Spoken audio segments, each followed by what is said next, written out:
शुक्लाम्बरधरं विष्णुं शशिवर्णं चतुर्भुजं प्रसन्नवदनं ध्यायेत् सर्वविघ्नोपशान्तये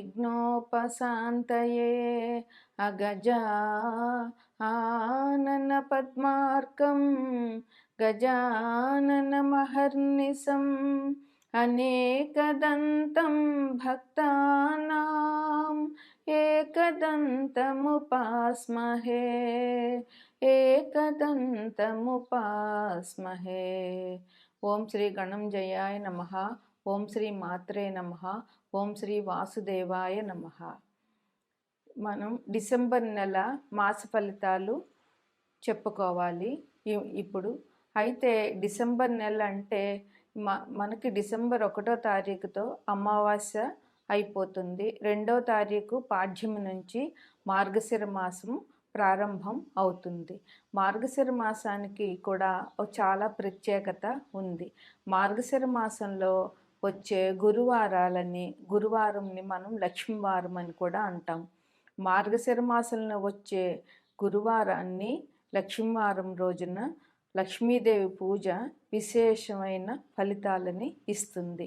ఆ రోజు ఉదయమే లేచి తలస్నానం చేసి లక్ష్మీదేవిని పూజించాలి. అయితే లక్ష్మీదేవికి నేతితో దీపం పెట్టాలి.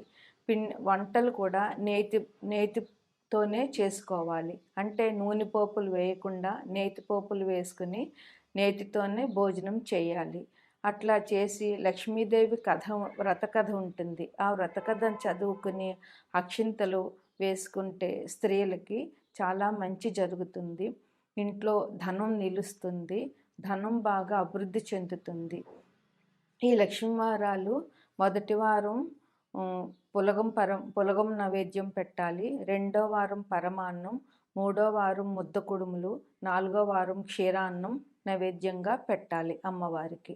5వ వారం అంటే పుష్యమాసంలో వచ్చే మొదటి వారం రోజున యథావిధిగా లక్ష్మీదేవి పూజ చేసి ఒక ముత్తైదువుని పిలిచి ఆమెకి నేతితో బూరెలు వండి నేతితో వంటలు చేసి ఆ ముత్తైదుకి పసుపు కుంకుమ తాంబూలం ఇచ్చి ఆమెకి భోజనం పెట్టాలి. అప్పటితో ఈ మార్గశిర లక్ష్మీవారాలు పూర్తి అవుతుంది.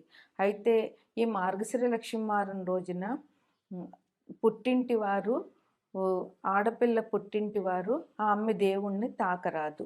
ఆమె పుట్టింటిలో పూజ చేయకూడదు. అత్తగారింట్లోనే ఆమె పూజ చేసుకోవాలి. ఈ మార్గశిర లక్ష్మీవారాలకి విశేషమైన ఫలితం దొరుకుతుంది. ఎవరైతే ఈ పూజ చేస్తారో వారికి ధనం బాగా నిల్వ ఉంటుంది. ధనం బాగా దొరుకుతుంది. అందువల్ల స్త్రీలందరూ ఈ మార్గశిర లక్ష్మీవారం పూజ చేసుకుని ధనాన్ని పొందుతారని ఆశిస్తాను. అదేవిధంగా డిసెంబర్ 15వ తారీఖున నెల పెడతాము. అలాగే డిసెంబర్ 15న రవి ప్రస్తుతం వృశ్చిక రాశిలో ఉన్న రవి ధనుసు రాశిలోకి ప్రవేశిస్తారు. దీన్నే ధను సంక్రమణం అంటాము. ఆ రోజు నుంచి అంటే 15వ తారీఖు నుంచి ధనుర్మాసం ప్రారంభం. అంటే ఇది విశేషంగా విష్ణుమూర్తిని వెంకటేశ్వర స్వామిని పూజించే మాసమని చెప్పవచ్చు. డిసెంబర్ 15 నుంచి జనవరి 15 వరకు ధనుర్మాసం నడుస్తుంది. ఈ ధనుర్మాసంలో వివాహాలు చేయరు. నెలపెట్టిన రోజు నుంచి వివాహాలకి ఈ మాసం అనుకూలం కాదు. అదేవిధంగా శుభ కార్యాలు అంటే గృహప్రవేశాలు, గృహారంభాలు ఇవేమీ కూడా ఈ మాసంలో ధనుర్మాసంలో చేయకూడదు.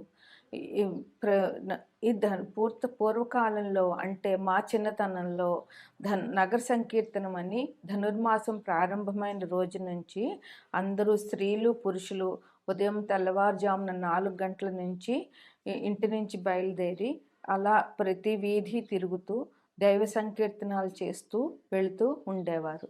అది అంత చలిలోనూ దైవ సంకీర్తనం చేస్తూ అందరూ ఒక్కొక్కింటిలోంచి ఒక్కొక్కరిని కలుపుకుంటూ మొత్తం ఆ వీధులన్నీ తిరుగుతూ తెల్లవారే వరకు నగ సంకీర్తనం చేసి ఇంటికి వచ్చే ఆచారం ఇది వరకు జరిగేది. ఇప్పుడు అయితే అది జరగటం లేదు. అట్లా నగర సంకీర్తనం చేయడం వల్ల ఎంతో మంచి జరుగుతుంది. ఆ ప్రదేశానికి, చేసిన వారికి, ఆ కాలనీలో వారికి అందరికీ చాలా శుభం జరుగుతుంది. ఇది కూడా చాలా మంచి ఆచారమని చెప్పవచ్చు. ఇప్పుడు డిసెంబర్ నెల మాస ఫలితాల్లో చో ఈ ఈ కార్యక్రమాలు కూడా మనం చేసుకుంటే చాలా బాగుంటుందని. తదుపరి ధనుసు రాశి. ఈ రాశికి అధిపతి గురువు. ఈయన ధనుస్సును లగ్నంగా చేసుకుంటే 6వ ఇంట్లో వక్రించి ఉన్నారు. ఈ ధనుసు రాశికి అధిపతి గురువు. ధనుస్సులో 3, 4 పాదాలు, పూర్వాషాఢ 4 పాదాలు, ఉత్తరాషాఢ 1 పాదం ఉంటాయి. వీరికి రెండో ఇంట్లో ధనుసుకి రెండో ఇంట్లో శుక్రుడు, 3వ ఇంట్లో శని, 4వ ఇంట్లో రాహువు, 6వ ఇంట్లో గురువు, 8వ ఇంట్లో కుజుడు, 10వ ఇంట్లో కేతువు, 12వ ఇంట్లో రవి బుధులు ఉన్నారు. ఈ రాశి వారికి ఈ మాసం చాలా అనుకూలంగా ఉందని చెప్పవచ్చు. వీరి వృత్తి వ్యాపారాలు చేసుకునే వారికి చాలా అనుకూలమైన మాసం. ఏ రకమైన వృత్తి చేసేవారైనా సరే ఈ రాశిలో వారికి చాలా అనుకూలంగా ఉంది ఈ మాసం అంతా. వ్యాపారం చేసేవారికి చాలా బాగుంది. వీళ్ళు 2-3 వ్యాపారాలు చేయొచ్చు. వీరు 3 పువ్వులు 6 కాయల విధంగా ఈ రాశి వారికి ఈ మాసం అంతా జరుగుతుంది. విద్యార్థులకైతే చెప్పనంత ఆనందం. ఎందుకంటే వారికి చాలా మంచి ర్యాంకులు వస్తాయి. వారి చదువులో వారు అభివృద్ధి చెందుతారు. వారికి స్కూల్లోనూ కాలేజీలోనూ చెప్పే పాఠాలు బాగా అర్థమయ్యి వారికి చాలా ఆనందాన్ని ఇస్తుంది.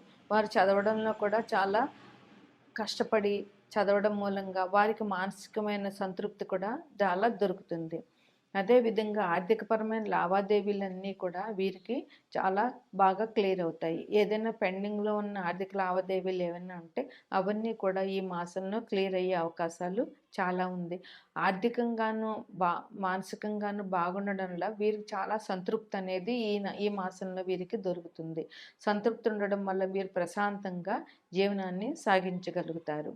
అన్ని సమస్యలు కూడా ఒకటొకటిగా వీరికి తీరిపోతాయి. ఆరోగ్య విషయంలో అసలు ఎటువంటి ఇబ్బందులు లేవు. వీరు చాలా ఆరోగ్యంగా ఉంటారు. ఏ రకమైన అనారోగ్య సూచనలు వీరికి కనిపించటం లేదు. అందరి సహాయ సహకారాలు ఈ రాశి వారికి దొరుకుతాయి. అంటే ఇరుపొరుగు వారి సహాయ సహకారాలను, ఉద్యోగస్తులకి వారితోటి ఉద్యోగస్తుల సహాయ సహకారాలు, అదేవిధంగా బంధుమిత్రుల సహాయ సహకారాలు, అదేవిధంగా స్నేహితులు సహకరిస్తారు. అలాగే కుటుంబంలో సభ్యులు పరస్పరం ఒకరికొకరు సహకరించుకుంటూ చాలా సమస్యల్ని పరిష్కరించుకుంటూ ఒకరి మాటకొకరు గౌరవం ఇచ్చుకుంటూ ఈ రాశి వారు చాలా బాగా ఉంటారు. వీరికి వాహన సౌఖ్యం కూడా ఈ రాశిలో వారికి చాలా బాగుంది. కొత్తగా వాహనాలు కొందామనుకునే వారికి కూడా ఈ మాసంలో వాహనం కొనడం వల్ల మంచి లాభాలు ఉంటాయి. అందువల్ల ఈ రాశిలో వారికి ఈ మాసంలో విశేషమైన వాహన సౌఖ్యం దొరుకుతుంది. సంతానాన్ని గురించి ఎదురు చూసే వారికి శుభవార్తలు వింటారు. కొత్తగా సంతానం జరిగే అవకాశాలు ఉన్నాయి. ఆల్రెడీ సంతానం ఉన్న వారికి సంతానానికి సంబంధించిన మంచి వార్తలు వింటారు. వారి చదువులు బాగున్నాయని, వారికి మంచి ర్యాంక్స్ వచ్చాయని, లేదా సంతానానికి ఉద్యోగం గురించి ఎదురు చూస్తున్న తల్లిదండ్రులకి పిల్లలకు ఉద్యోగాలు వచ్చాయని, అదేవిధంగా వ్యాపారం చేసే పిల్లలు ఉన్న తల్లిదండ్రులకి వారి వ్యాపారంలో మంచి లాభాలు వచ్చాయని, కొత్త వ్యాపారాలు ప్రారంభించడం, ఇట్లాంటివి అన్నీ ఏ రకమైన పిల్లలు ఉన్నా కూడా వాళ్ళకి మంచి జరిగే అవకాశం ఈ రాశి వారికి చాలా బాగుంది. శత్రువుల మీద వీరు విజయం సాధిస్తారు. పాత శత్రువులందరూ కూడా మిత్రులుగా మారిపోతారు. కుటుంబంలో భార్యాభర్తలు అన్యోన్యంగా ఉంటారు. కుటుంబం సౌఖ్యం ఉండి ఆర్థికంగా బాగుంటే ఇంకా శాంతి సౌఖ్యం తప్పకుండా ఆ ఇంట్లో ఉంటాయి. ప్రయాణాలు కూడా వీరికి అనుకూలంగానే ఉన్నాయి. వీరికి 12వ ఇంట్లో రవి బుధులు ఉన్నారు కనుక వీరికి గవర్నమెంట్తో ఉండేటటువంటి వ్యవహారాల్లో కొద్దిగా ఖర్చులు జరిగే అవకాశం ఉంటుంది. అందువల్ల కొంచెం ఆ ఖర్చుల్ని చూసుకోవాలి. 15 తర్వాత రవి ధనుసు రాశిలో ప్రవేశిస్తారు కనుక అప్పుడు వీరికి ఇంకా బాగుంటుంది. గవర్నమెంట్తో సంబంధించిన వ్యవహారాలన్నీ తేలిగ్గా అవుతాయి. అదే గవర్నమెంటు ఉద్యోగం కోసం ఎదురు చూస్తున్న వారికి గవర్నమెంట్ ఉద్యోగాలు వచ్చే ఉంటాయి. తండ్రి వైపు బంధువులు ఈ రాశి వారికి బాగా సహకరిస్తారు ఈ మాసంలో. సంఘంలో వీళ్ళ మాటకి ఒక విలువ అనేది చాలా ఎక్కువగా ఉంటుంది. వీళ్ళు మంచి ఖర్చులు అంటే దైవానికి సంబంధించిన ఖర్చులు చేస్తారు. అందువల్ల దైవ కార్యానికి సంబంధించిన ఖర్చులు అవి ఎప్పుడూ కూడా కుటుంబానికి మంచి చేస్తాయి. అందువల్ల వీళ్ళకి దైవానికి సంబంధించిన ఖర్చులు చేస్తారు. స్పెక్యులేషన్ వ్యాపారం చేసే వారికి కూడా ఈ మాసం చాలా బాగుంటుంది. ఎందుకంటే 15 వరకు లగ్నంలోనే బుధుడు, రవి ఉంటారు కనుక స్పెక్యులేషన్ కూడా వీరికి బాగా లాభిస్తుందని చెప్పవచ్చు. 15వ తారీఖు నుంచి రవి ధనుసులో ప్రవేశిస్తున్నాడు కనుక ఈ ధనుర్మాసంలో విష్ణు ఆరాధన విశేషమైన లాభాన్ని ఇస్తుంది. ఎందువలనంటే రవి విష్ణుమూర్తిని సూచిస్తాడు కనుక వీరికి విష్ణు ఆరాధన చాలా బాగా కలిసి వస్తుంది. అదేవిధంగా గురువు ఇంట్లో రవి ఉంటారు కనుక వీరికి గురువు సంబంధించినటువంటి ఆరాధన అంటే సాయిబాబా లేదా రాఘవేంద్ర స్వామి, దత్తాత్రేయ ఇలా దక్షిణామూర్తి ఆరాధనలు వీరికి చాలా విశేషమైన ఫలితాన్ని ఇస్తాయి.